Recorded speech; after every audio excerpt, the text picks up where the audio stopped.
ကိုရီးယားဆိုင်နေမှာဒီထဲမှာထွက်ပြေးနေတာကိုခြေကိုတော်နေမရဘူးလုံးဝအကွဲမန်လေးထဲမှာတော့ဘယ်လိုနေလဲမသိဘူးပဲမတို့ဆိုင်ကတော့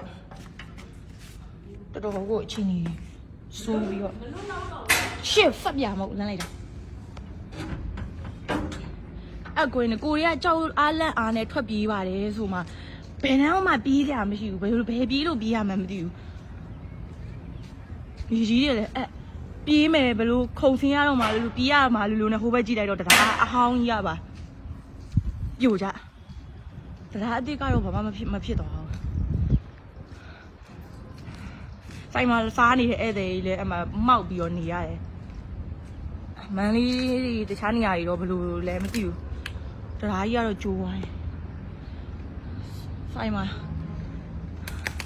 ဟိုဘက်မှာလည်းဖျားတွေလည်းပြုတ်ကြမြေကြီးတွေဘယ်တော့အပ်သွားလဲမေးရော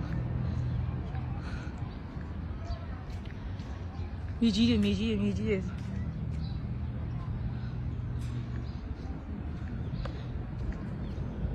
ကိုကဆိုင်ခန်းထဲမှာရောက်နေတာပြေးတာကိုကံကောင်းနဲ့ပဲပြောရမယ်